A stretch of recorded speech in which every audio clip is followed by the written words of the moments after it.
at Infowars.com and PrisonPlanet.com. Thank you for joining us. We've only got him for 30 minutes. There's a lot to cover. He's Jim Tucker. He really wrote the news about Bilderberg Group 25-plus years ago. He's infiltrated. He's broken major news stories years before they emerged because of his inside spies in Bilderberg Group. He's a big-time newspaper man going back 40-something years, working for major East Coast papers. Joining us is Big Jim Tucker with the latest inside intel of the upcoming Bilderberg Group meeting that he'll be going to coming up next month. Jim, good to have you on. It's a pleasure as usual. Jim, in a nutshell, what is Bilderberg Group? Tell us about your infiltration of it, and then what your gang is on the inside agenda this time. Well, historically, the Bilderberg is a secret organization, international financiers, political leaders. It includes heads of state from Europe, international financiers, and from North America, bankers of the Rockefellers and Rothschild families, and high officials in our Defense Department, State Department, Treasury Department, and always somebody from the White House. And occasionally a few senators or occasionally a congressman that attend, and they all take vows of secrecy. Also attending normally would be Representatives Washington Post, the publisher Donald Graham, and associate editor named Sherry Lee Hogan. All right, now, in a nutshell, tell us about your past infiltrations. I mean, nobody knew about Bilderberg 20-something years ago when you first started reporting on it, and then I want to come back and get into what you're hearing. Your information is always incredibly accurate. What you're hearing is on the agenda for next month. Well, we're still trying to trace it down. We've got some early information that there was a push for higher taxes in the United States. That's been one of their historic goals. That in the Brother Group of the Trilateral Commission, they pressured President Bush, who was a member of the Trilateral Commission, the older President Bush, the number 41, to break his pledge to not raise taxes. Since Reed Maldit's No New Taxes pledge, which helped cost him the election. So we're dealing with kind of the OECD saying the U.S. is a tax haven, raise the global tax threshold. Yes, of course, direct UN tax is always high on their agenda because their ultimate goal is, from its said explicitly, is for the United Nations to evolve into a world government, which it largely is now with the UN army, standing army called NATO. And they see a direct UN tax as another establishment of UN sovereignty over what sovereign nations.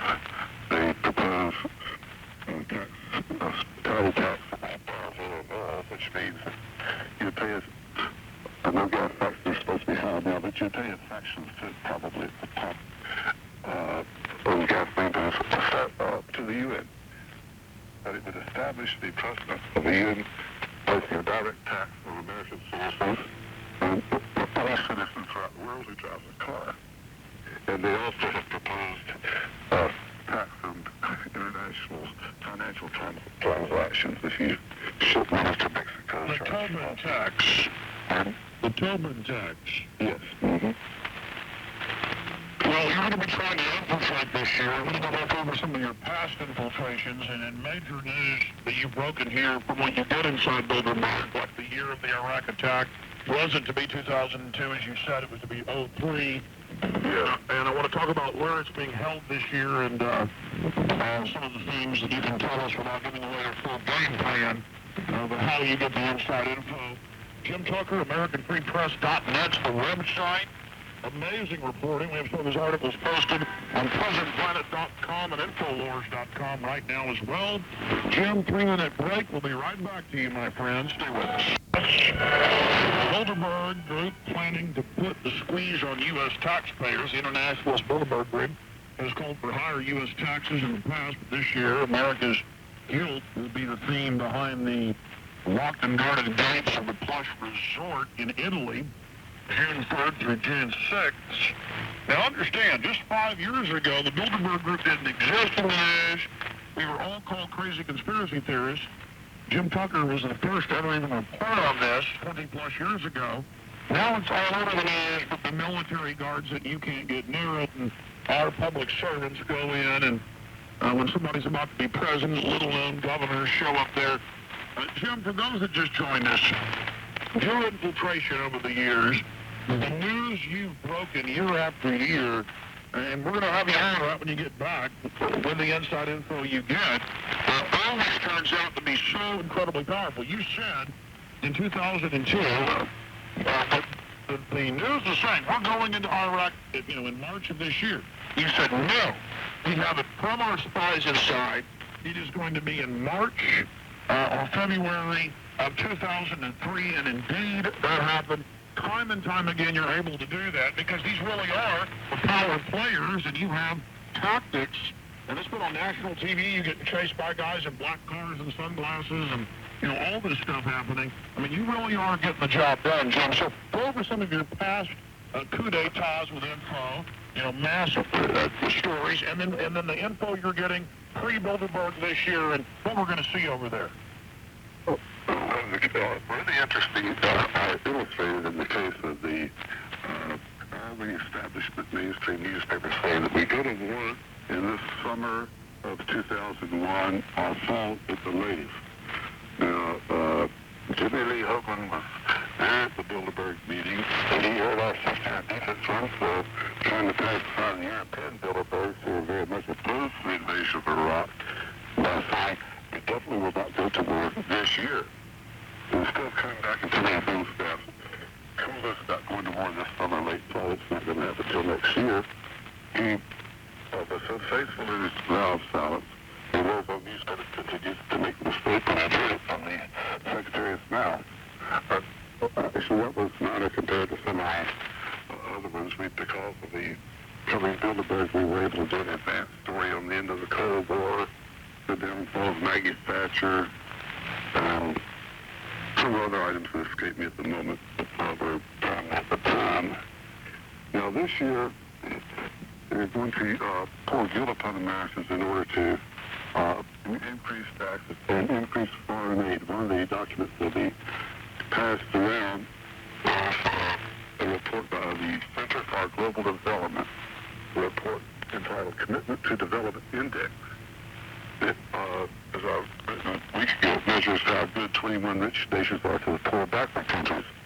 Of the 21, the United States is ranked 19th in foreign aid because they say we did not give a significant amount of our gross national product to the poor countries. And the Center for Global Development is staffed by former bankers and globalists and receives much of its funding from the Rockefeller Foundation, Citigroup, and the World Bank and the UN. Yes. So, that will be one of the items we'll be learning more of very developed sources on the ground. You're about to leave, aren't you? I'll be leaving on Sunday the 30th and be there on Monday. Well, confused over just the exact dates, but I'll be there on the last Monday, arrive on the last Monday of May, and also begin to go to work on the following Wednesday. So I can develop some sources there. We'll also get a great deal of help from the European press, which is not as inhibited as the American press, from local readers who will alert the local media. We've had a visitor of publicity from major newspapers in recent years. Now, there was no publicity until the late 90s. You were literally the only reporter reporting on Bilderberg. Yes, and the European press got interested, and readers, we don't have a lot in Europe, obviously, but they tend to subscribe back to committee. One guy, it costs so much to fly the paper overseas, rates are so high, that one person will subscribe and share it with 20 others, and they'll get together, they'll meet with me, they'll know friends in town, they'll know people who perhaps work inside the Target Hotel. And women, major newspapers themselves from London and Paris, in recent years, there's budget to Bilderberg every third year, so for their meeting in North America, they tend to flock to them in the European meetings. And when major newspapers from London and Paris and other cities call up the Bilderberg Hotel and say, we know you're there. We know a large number of people who are there. You can give us your list of participants and your agenda. We can have a big story about why you will not give us your list of participants. Give me copies of it, and we all collaborate together. Now, again, when you go to a Bilderberg Group meeting, ladies and gentlemen, we're talking Lord Rothschild, we're talking Queen Beatrix, we're talking the royalty of the globe, the Rockefellers, and again, you've had your spies inside, you've snuck in yourself. This thing is held kind of, I guess, like a king's court where the bosses are there, it's like a mafia meeting, and then their minions are given the direction, and they debate how to carry forward the New World Order? Yes, well, they are hard-working folks. I'll be meeting over at breakfast this morning. They'll be hard at work all day. Well, the procedure normally goes like this. It inevitably goes like this. Monday and Wednesday, everybody at the major resort hotel will have checked out. They've been told for months that they're all booked up for those 3 days for private meeting. They will all be flushed out. The armed guards will be established. Hotel personnel who qualify to work, and that's what means about somebody who started last year, but a long-term employee. And generally the military's called out as well. In some countries they deploy the military, in other countries they have a uniformed police, but a lot of them. And then Bilderberg has its own private security. No matter if they're wearing the same kind of sport jacket or something. And the place is literally sealed off. And no cameras allowed inside. Everybody goes in and outside the gate for 3 days except bringing food and beverage and routine stuff like that. They're all checked by guards. The hotel staff will wear a badge for the photo of the one cover. Bilderberg staff, entourage will wear a badge with their faces on it, with another color, and Bilderberg participants themselves with still another cover. And the staff will be told not to look at Bilderberg participants in the eye, and only speak to him if spoken to in the presence of royalty. And so under those circumstances, they'll be doing business for 3 days.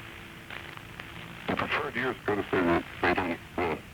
Now, to some extent, they have to acknowledge, yes, we do exist, but we're just innocent kids having a conversation, which is the last.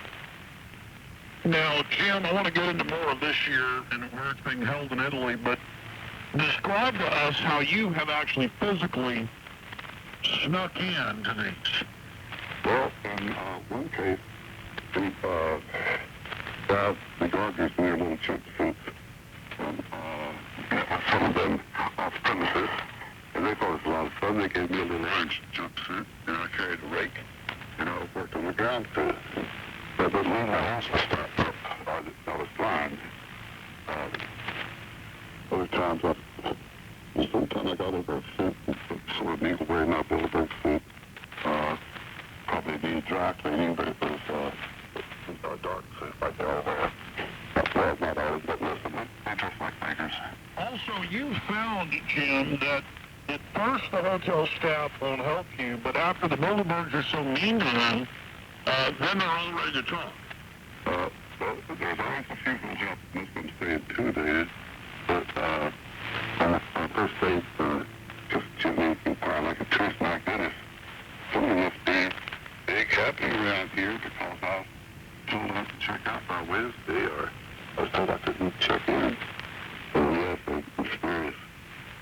I also want to say something.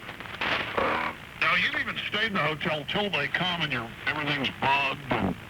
Oh, yeah, that was on time. Well, when I came, I actually saw that hotel, and I was checking in on Wednesdays. This time, though, it cost me so much money to stay in there from our place that I'm staying in a cheaper place down the road. But I'll be there every day in the same way. One time I went through a drain pipe. There's various ways of doing it. Jim, you wrote for major newspapers before you went to the spotlight of American Free Press. I mean, you're the real deal with the straw hat, the whole 9 yards. How long have you been in the newspaper business? Let's see, only 51 years now. 51, okay. I'm only a kid of 69. Well, people are stunned that I snuck into Bohemian Grove, but a lot of times it just takes calm bravado to do it. Well, sometimes if you look like it, although even except the Western police can instantly recognize like a Kissinger or a Rockefeller, Grove family very likely have to show his badge when he first enters, make sure he's for real.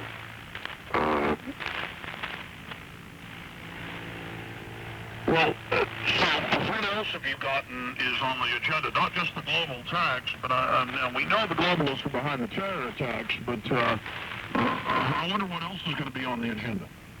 That's what I'm still working on, finding out no more, obviously, after our portfolio.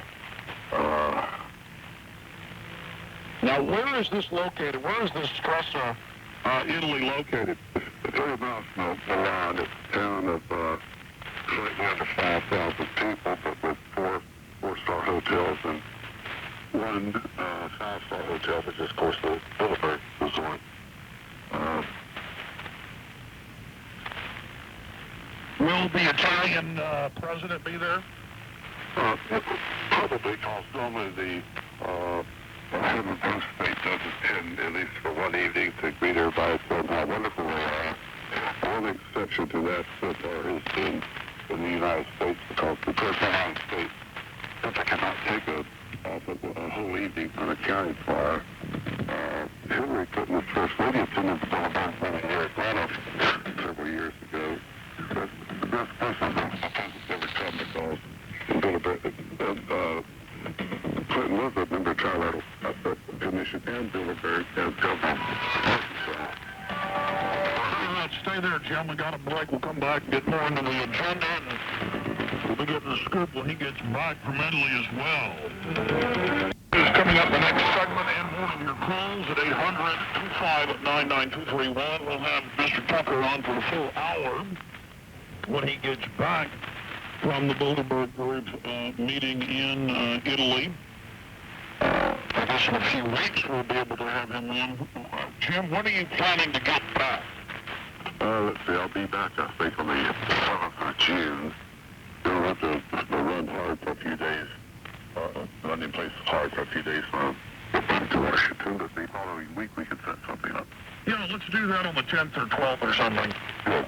I'm going to get you on first because you're just, I don't just kiss up to my guests. You just continually bring us such vital intelligence, and you've really changed the face of the political spectrum. Well, the only other places I saw Bilderberg reported on decades ago was Helmut Schmidt, the German chancellor, in his own book, Men in Powers, talked about he was a trilateralist, Bilderberg, CFR, we run the world, we're the New World Order. He also talked about how much he loved occult rituals at Bohemian Grove. I'm sure you've seen that book, right? I haven't. It's Men in Powers, a political retrospective. A lot of the people that go to the Bilderberg Group, it seems, also go to the Bohemian Grove. Do you have any tie-in there for us? No, I can't make any direct link. Solid links are with the Trilateral Commission, of course, the Council of Foreign Relations, which functions as their propaganda ministry. We'll see white papers come out of CFI advocating Bilderberg positions within a year following a meeting. For the record, Ms. Westwood Taylor, who first wrote about Bilderberg in 1957, he did not know they called himself Bilderberg, but he wrote two columns. His widely syndicated those years,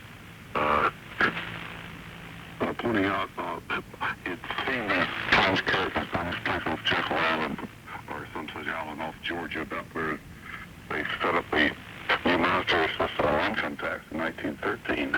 And he was tested to break down on Bilderberg, even though he didn't know the term, they used the term Bilderberg. So he's a remarkable journalist. Up until about 5-6 years ago, though, they still denied it even existed on the news. And that was a conspiracy word. Yes, it's part of the slack-jawed, beady-eyed right-wingers' fantasies. But now, since we're exposing Bush and others were left-wingers, we're never changed. What other intel are you getting that they're going to be discussing at this important meeting? Another perennial is pushing the United States to sign off on the god-awful Kyoto Treaty, in which we surrender immense amount of sovereignty over to UN agencies that would tell us how dirty we can make there and whatever. It was just impossible for Americans to accept. It was the fact that we're very friends with the economists tell us over and over that we signed off on the Kyoto Treaty. There would be an inflation generator like you've never seen before, because we'd come under all of these regulations, clean air and so forth, out 60% of countries on Earth, including Mexico, and would not be required to do a thing. They could cite, don't have to do anything. Well, certainly it's on the globalist agenda to get rid of the American middle class. What do you have for us on that? Yes, well, they dream of a world without foreigners to be culturally neutered. Americans are supposed to have no cultural identity in the future. That's why they're so keen on the illegal aliens that flood into the United States. They brought about restrictions. They cite Canada as being wonderful because Canada is a much kinder country to the United States because they have such harsh immigration policies. Their words. But we're not even enforcing the laws, very nice laws we have now. We have at least 20 million of these illegals. The media says 14 million, but it's well over 20 million. Yeah, I mean, there's no law being enforced. It's wide open. But that's not good enough, huh? Oh no. We have to have a world without borders to celebrate our cultural diversity, which is basically a giant mass of slaves with a tiny elite aristocracy running things. Yes. David Rockefeller's not going to have one less house or one less jet or one less creature comfort. But the design is to bring our standards of living down to third world levels, standards of living, uplifting third world standards. Well, they're doing a great job of getting that done. Also, globally, we see police state measures. I know they promote the police state at Bilderberg as well. Oh, yes. Again, the invasion of the world divided into three great units. The left is to evolve into the American Union, just like the European Union. And then there's to be an Asia-Pacific Union. That came right out directly out of the mouth of Kurt Clark, a long-time Bilderberg luminary who attends all their meetings and is a member of Parliament from the so-called Conservative Party. That's right, and then they'll merge all three groups because of currency problems. Jim Tucker, we'll talk to you when you get back. Godspeed, my friend. Very good. I'll be glad to talk to you. Thank you. We'll be back with details and a bunch of other true facts. Long and secret history. The roots of modern world go back centuries of international monarchs, money changers, that secretly manipulate the economy to enrich themselves and slave ordinary people. The Rothschilds in Britain and Europe have met secretly with other financiers for centuries. Now the Rockefellers of America. In the beginning, the Rothschilds were red shields because of the ornament on the door of the Rockefellers of Germany were rifles because of their crops. One of the most significant such meetings took place in the spring of 1908, led by Senator Nelson Aldrich Rockefeller's given name. It was held on Jekyll Island off the Georgia coast. The late B.C. Forbes, editor of Forbes magazine, reported that what transpired at this meeting of the world's wealthy. Aldrich, Henry Davidson of J.P. Morgan and Co., Frank Vanderpump, president of the National City Bank, Phil Lobar of Kuhn, Loeb and Co., and A. Buddy Hendren, assistant secretary of the Treasury. They emerged from the secret meeting with a plan for a scientific currency system in the United States. That's a quote. They had the power to pressure Congress into establishing the Federal Reserve Board, a private group of bankers who met to shape the money supply. But in 1954, the international financiers decided that the world had become so small and their interests intersected so often that they must have regular annual meetings. That year, they met at a Goldenberg hotel in Holland and took the name Goldenberg for themselves. They have met behind sealed-off walls and armed guards at such resorts ever since. Secretary of States, presidents, prime ministers, royalty, they all go. It continues secretly prevailing briefly until the late journalist Westbrook Pegler exposed Bilderberg in 1957. However, Chatham House rules have remained in effect whereby meetings are held privately and attendees are prohibited from talking on the record about what transpired. They have to sign non-disclosure agreements. It says Pegler devoted 2 of his nationally syndicated columns to Bilderberg in April 57, although he did not know the group's name. Something very mysterious is going on with a strange assortment of 67 self-qualified, polyglot designers and arbiters of the economic and political fate of our Western world fell into a secret huddle on an island off Brunswick, Georgia, and not a word gets into the popular press about a little routine AP story he wrote. It says Pegler reported that Ralph McGill, the late editor of the Atlanta Constitution, and Arthur Haynes Sussberget, publisher of the New York Times, had attended on their promise of secrecy. Since the publisher and associate editor of the Washington Post, Donald Graham, and Jimmy Lee Hoagland, respectively, have been regular participants.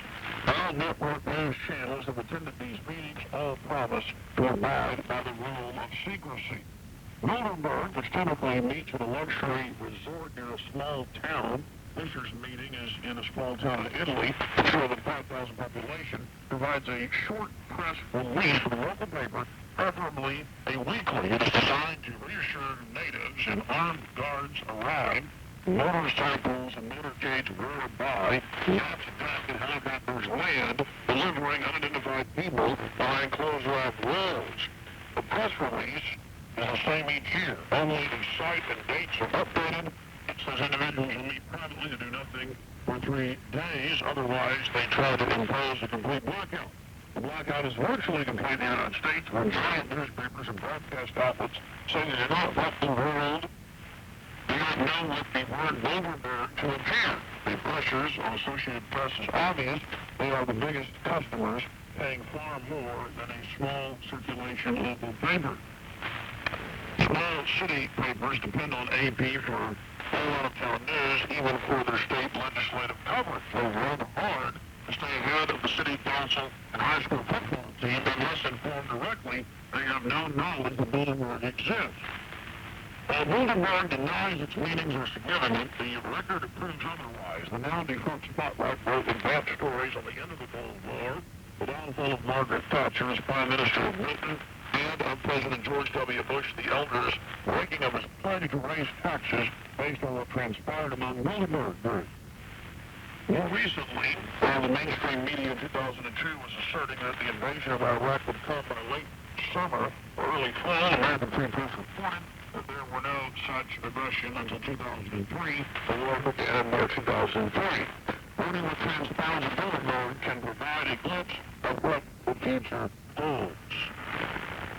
That's why our interviews with Mr. Tucker are so important.